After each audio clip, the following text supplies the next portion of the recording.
5 tips on how to get started in the skilled trades in 2025. What's up, future trade warriors? Look, I've been crawling through attics, fixing broken AC units, and getting my hands dirty in the HVAC world for 29 years. 29 years now. And let me tell you something. The trades saved my life. Before we get started, smash that like button and subscribe. All right, let's get into it. I'm not here to sugarcoat this. I'm not here to tell you fairy tales about how everything's going to be perfect. The trades are hard. They're messy. They'll break your back and sometimes your spirit. But here's what nobody talks about. They'll also make you rich. They'll give you purpose. And they'll make you absolutely unfireable in the world where robots are taking over everything else. So buckle up. Here are my 5 brutally honest tips to get started in the skilled trades in 2025. Tip 1, stop listening to your guidance counselor. Sorry, Miss Henderson. Listen up. I still remember sitting in that cramped guidance counselor's office in 1993. Miss Henderson looking at me over her glasses like I was some kind of disappointment. You should really consider college, she said. The trades are for the people who can't make it in the real world. The real world? Lady, I make more money than most of my college friends who are still paying off student loans at 50 years old. Here's the truth they don't want you to know. College isn't for everyone, and that's not a bad thing. It's just reality.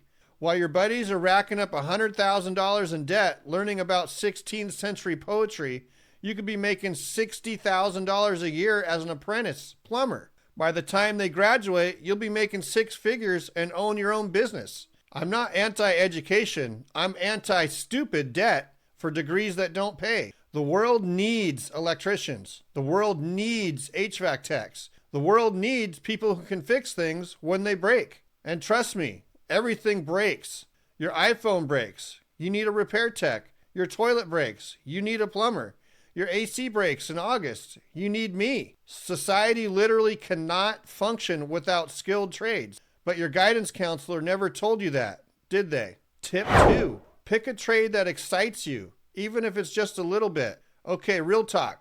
You don't have to be passionate about fixing toilets to be a great plumber. The whole follow your passion thing is mostly BS anyways. But here's what you do need. You need to pick something that doesn't make you want to drive your truck off a bridge every Monday morning. I got into HVAC because honestly, it was the first trade program that had an opening that I knew about. Glamorous origin story, right? But you know what happened? I got good at it. And when you get good at something, when you start solving problems that nobody else can solve, that's when the passion kicks in. The look on a customer's face when you fix their heat in the middle of the winter, that's better than any college graduation ceremony. Here's how to pick. Electrical. You like puzzles and problem solving? Also, you're not afraid of getting zapped occasionally? It happens. Plumbing. You're not squeamish about, well, poo? And you don't mind tight spaces? HVAC. My world. You like variety, heating, cooling, refrigeration, construction. You like building things, seeing something go from nothing to something? It's pretty magical. Automotive, cars are getting more complex every year. Electric vehicles, hybrid systems, this field is exploding. Hey everyone, if you're having some trouble deciding what trade career to choose, check out Course Careers, free intro courses, where you can learn more about certain careers and determine which one would be the best fit for you. There are trade courses on HVAC, plumbing, electrical, construction project managing, construction estimating, architectural drafting, CAD designer, and logistic coordinators. I have provided the link in the description and the pinned comments below. Don't overthink it. Pick one. Start. You can always pivot later. I know guys who started as an electrician and ended up running construction companies. The skills transfer. The work ethic transfers. The confidence transfers. Step 3, embrace the suck. It's temporary mostly. All right, time for some brutal honesty. Your first year is going to suck, like really suck. You're going to make mistakes, big ones. I once flooded a customer's basement because I didn't tighten a connection properly. The water damage, $8,000. I wanted to quit. I wanted to go work at Starbucks and pretend this never happened. But here's what I learned. Every master tradesperson has a flood story, or an electrical fire story, or I accidentally cut through the main water line story.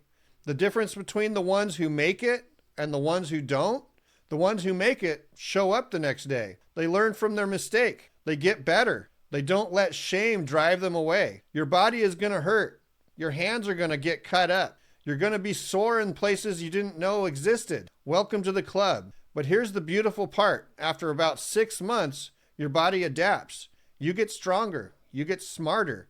You start feeling like you actually belong on a job site. And after a year, you're not the new guy anymore. There's some other poor soul making the rookie mistakes.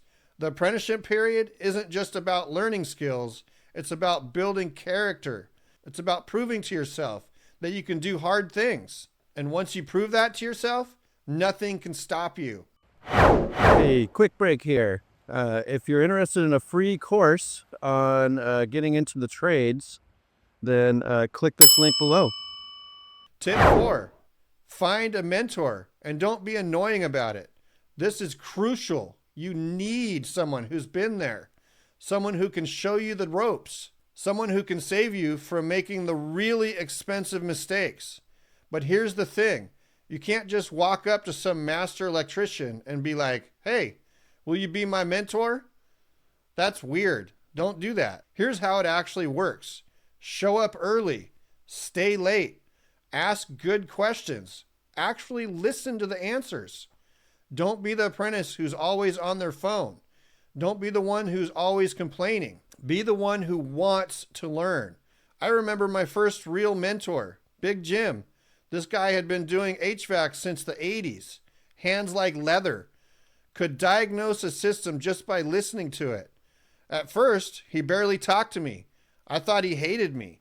But I kept showing up, kept asking questions, kept trying to be useful.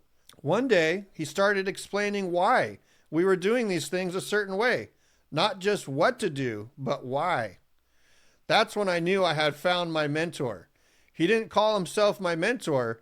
We never had some formal ceremony, but for the next 3 years, that man taught me everything about this trade. And here's the secret. Good mentors are everywhere in the trades, because most of us remember what it was like to be that new guy. Most of us remember someone who helped us when we needed it. It's like playing it forward, but you have to earn it. Show up, work hard, be respectful, ask intelligent questions. The mentorship will happen naturally. Step 5, treat it like a business from day one, even when you're not the boss. This is the tip that separates the guys making $40,000 a year from the guys making $150,000 a year. Think like a business owner from day one, even when you're working for someone else. What does that mean? It means you care about the customer, not just the paycheck. It means you show up on time, every time. It means you keep learning, keep growing, keep getting better. I see too many tradespeople who just coast. They learn the basics and then they're done learning. Bad move. The trades are constantly evolving. New technologies, new regulations, new methods. The guys who keep learning, they become the leaders. They become the ones who train the new guys.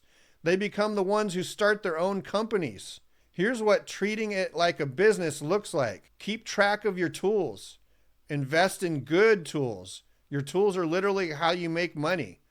Build relationships with suppliers. Learn their names. Be polite. They can save your butt when you need parts fast. Take care of your truck/van. It's your mobile office. Learn to communicate with customers, not just other tradespeople, customers. This is huge. Most tradespeople are terrible at customer service. If you can fix their problem and make them feel good about the experience, you'll never be out of work. Start thinking about the business side early. How much do materials cost? How long do jobs take? What makes a job profitable versus unprofitable? Even if you never want to own your own business, understanding the business side makes you more valuable to whoever you work for. And valuable employees get paid more. It's that simple. The real truth about the trades in 2025. Look, I'm not going to lie to you. The trades have changed since I started 29 years ago. Some things are harder, more regulations, more paperwork, more technology to keep up with, but some things are way better. The pay is better. The respect is better. The opportunities are endless. We're facing a massive shortage of skilled workers. The baby boomers are retiring, and not enough young people are replacing them. That's bad for society, but it's great for you. Supply and demand, baby. There aren't enough skilled workers.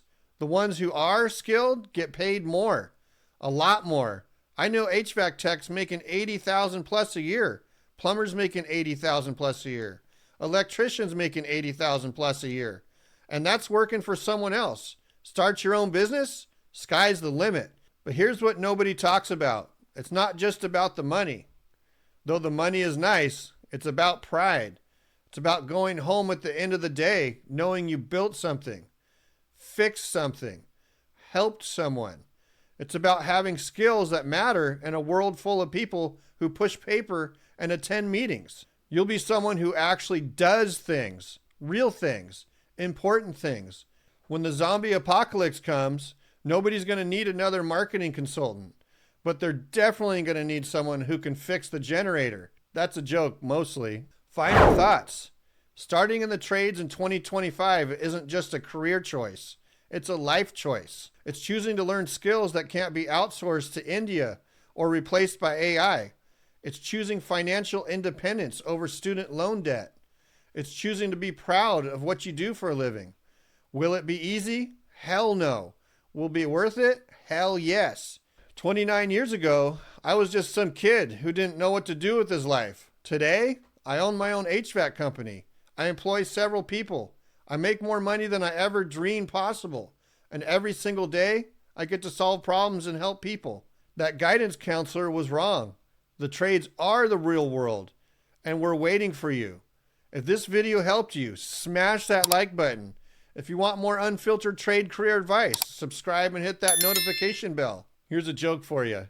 Why don't plumbers ever get stressed? Because they know how to deal with all the crap. Mic drop. Peace out.